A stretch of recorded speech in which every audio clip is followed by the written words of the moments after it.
All right, guys, welcome back to another video. It's your man, Jay Will. So here's an updated video, long-term review with the MacBook Pro 2017. This is the latest model that Apple offers right now. It's nice. I have really been enjoying this machine.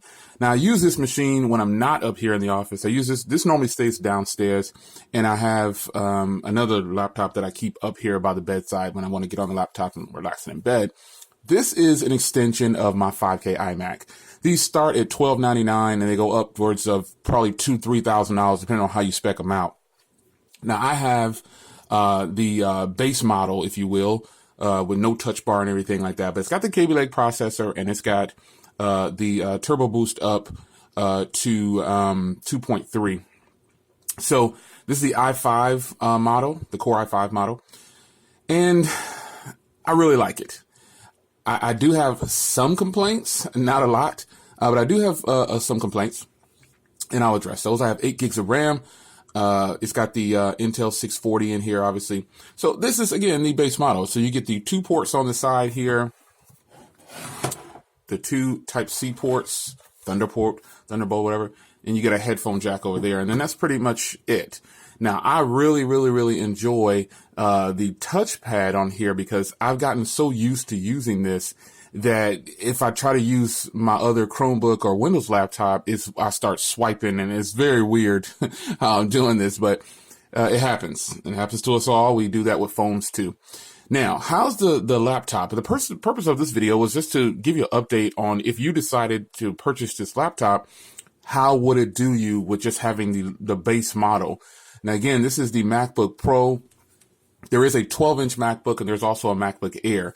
I would definitely recommend that you stay away from the MacBook Air because Apple's kind of selling that unless you're just on a money restraint because the MacBook Air is the cheapest of them all. But I would even go so far as to say try to find a certified version of this pre-owned through Apple or Best Buy or something like that because the MacBook Air is old tech in there with the Kaby Lake processor. Pretty much, there's nothing new about that. You don't get a high resolution screen. You don't get anything. But you get the Kaby Lake processor. So if that's what's important to you, go for it. But again, this one has a high resolution display and it is so gorgeous to view content on here. It's unreal. So, if you decide to buy this, I definitely will recommend it because of several reasons. For one, the battery life on this thing is ridiculous. Now, Apple claims that what they can get you for battery, but in my usage of using this, I can charge this and it'll last me all week. Literally all week. I just don't have a problem with battery life on this thing. And also it charges really fast. It charges crazy fast. So, sometimes if I need to use this for, I want to get my 100% charge. I try not to use my laptop when I'm charging it. So I'll put it on the charger and then I'll just let it go and I'll come back in an hour and it's fully charged. Really. Even from 0, I think I've seen this thing charge in less than 2 hours. And I'm saying less than 2, it's less than that. And it's probably more closer to a little over an hour and a half or so. But, under 2 hours, you've got a full charge. And I've never officially tested this, but just in my usage, it charges really fast. And I'm talking from an end user's perspective, a consumer who bought this for college or just a person who bought it for like me, they'll be doing mild editing and things like that. I think you'll be completely happy with this. So I said earlier that it has a high resolution display. And it, in fact, does have a really high resolution display when watching content, 4K content, video and everything. The weird part about this, now here comes a complaint. The Safari browser, when doing YouTube, doesn't play 4K content for some reason. I got to do it in Chrome. So say take, for instance, this video right here. I can't watch it in 4K. This is a 4K video. Can't watch it in 4K from the Safari browser. Super strange, man. I don't know why it's that way. And that's a complaint that I have. And I'll get to another complaint as well. I don't like to use the Chrome browser for when I'm on my Mac because I have so many things synced. I really like it. And I can't watch 4K videos on the Safari browser. If there's a way to do that, let me know in the comments. I appreciate all the feedback I can get. Now, switch gears to the Chrome browser, 4K, everything. I don't know why that is, man. Obviously, I'm not a tech head. I don't know all the background thing. Well, I did go to college for micro applications.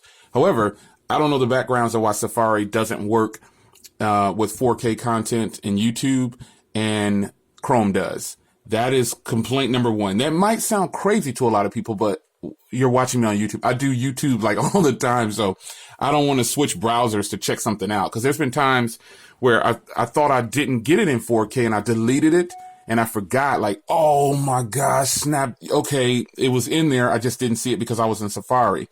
That's completely frustrating, folks. Now, aside from that, the high resolution display is absolutely stunning, folks.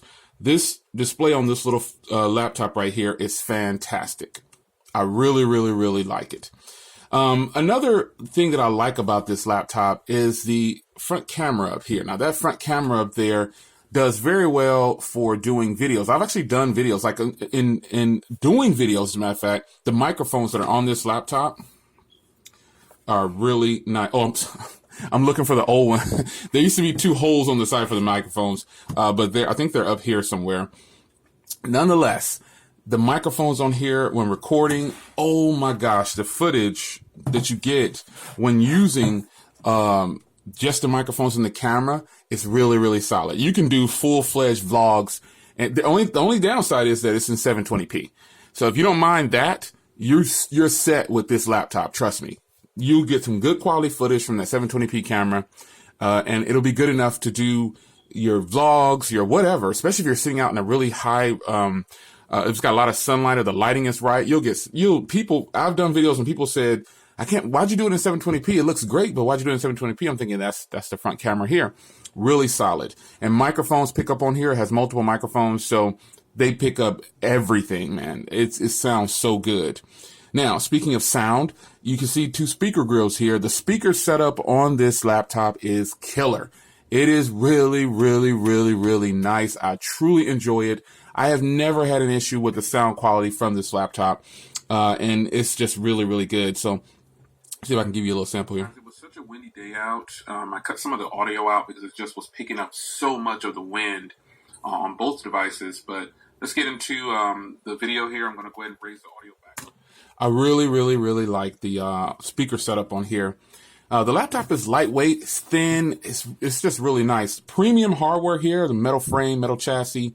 It feels good. I've actually got a skin on the back here. It has my phone number on there, but I pretty much have it like that to promote smartphoneconversations.com. So the people are sitting in front of me, or people looking at the back of my laptop, they can see the website, my address, my social media, and phone number to contact me. But, this is a premium feeling piece of hardware. And aside from it feeling premium, it works like a champ. So if you're a person who's in the market for a new laptop, here's the thing. Now, I know I have the 5K iMac as well. It's up here. You can't see it, but I know I use a MacBook Pro, but I also use other laptops. But just in my experience, I've always come across people saying, oh, you don't have a built PC. And yeah, I do have a built PC. I have it in another room, and I've had that built PC for a while, and it works great. But for what I want to do, the editing time is slower on the Windows PC because of the software that I use. I have Sony Vegas Pro, and then it's just a slower processing time. Editing 4K and things like that, or big files, large files, long videos, it just takes a little bit of time. And plus, it's an old computer. But when it comes to fast forward to current computers, like things that are offered right now for Windows, I would still. And people always say, "Oh, Jay, you're so biased." Here's the thing: it's called preference. You buy what you want. Now, when you're watching this video right now, don't take it as though I'm telling you to buy this MacBook Pro. I'm telling you that in my experience, I don't see a Windows computer that performs better and that syncs and unifies better with take a Windows phone and a Windows computer. How unified do you think it is with, say, an iPhone and a laptop, a MacBook, or a 5K, or an iPad? I just think the Apple's ecosystem is very well polished. It's a polished machine. Now, another thing that I don't like about this laptop is the keyboard. Now, I hear a lot of techies, I hear a lot of YouTubers out there, oh, it's fantastic. That's their preference. My preference is not going to have, I do not like this keyboard. The keyboard that I like best, and sometimes I Bluetooth it to here, is this keyboard. Now, I bought this keyboard when I bought my 5K iMac up there, and normally they come with just this portion here, but I bought the extended portion. You know, you get the upgraded keyboard for $30 more. I like linking this keyboard to this when I really got to do some heavy typing and word flow. I'll link this up to it in a heartbeat, folks. So that's how that's coming down. I really like that. The clickiness of that keyboard is worlds ahead of this keyboard. This is their new butterfly system. This is version 2. I still don't like it. I don't like it at all. I mean, it's not bad. Like, I don't hate it. I just think it's not comfortable to type on. And I don't think I'll ever probably get used to it. And I've had this for a long time. I don't think I'll get used to it. I don't think I will. There's a lot to go on about this. They say the screen is 500 nits, by the way. I was reading that right there, but I don't know. It's just a bright screen to me. I don't know. It's a good screen.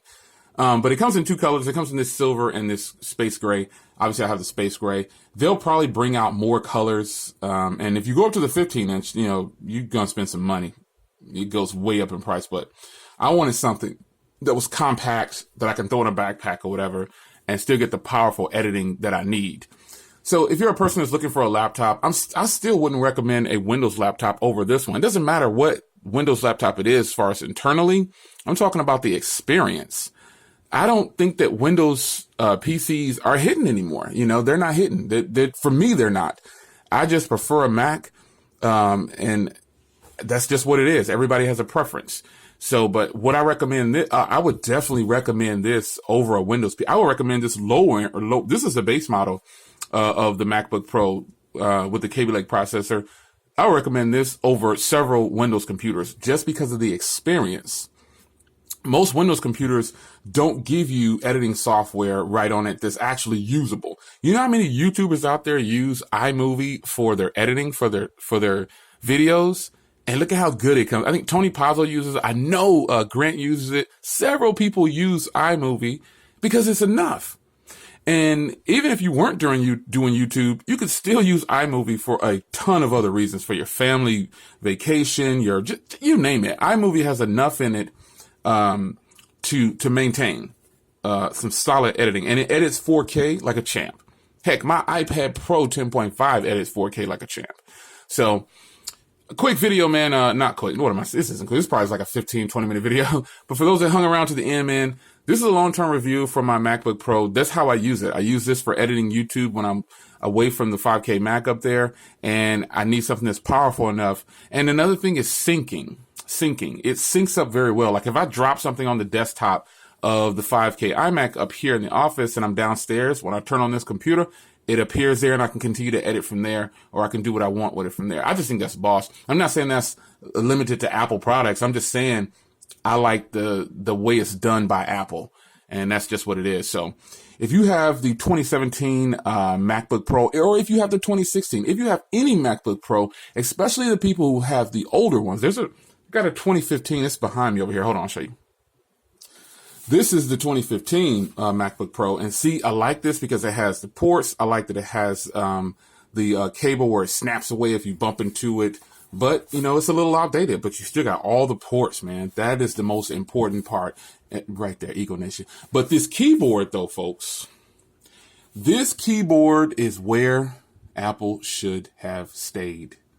I know they like to innovate, but this keyboard is worlds ahead of this keyboard. Also, but the trackpad, though, trackpad is boss on here. And this thing is super heavy, man. Whew. Anyway, folks, it's your man, Jay Will. Just wanted to give you an updated video on the MacBook Pro. I'll be bringing you another one for the 5K iMac as well, because I use these things daily. I mean, so I'm giving real world usage. I do have Apple Care on all my Apple products. This Apple Care, these products are expensive. That's another downside, the price. Apple Care is $300 for this, I believe. And for my 5K iMac, it was $169. Now I get a discount on those because of military. But at the same time, that's still expensive, just to cover it. But I recommend you do it, man.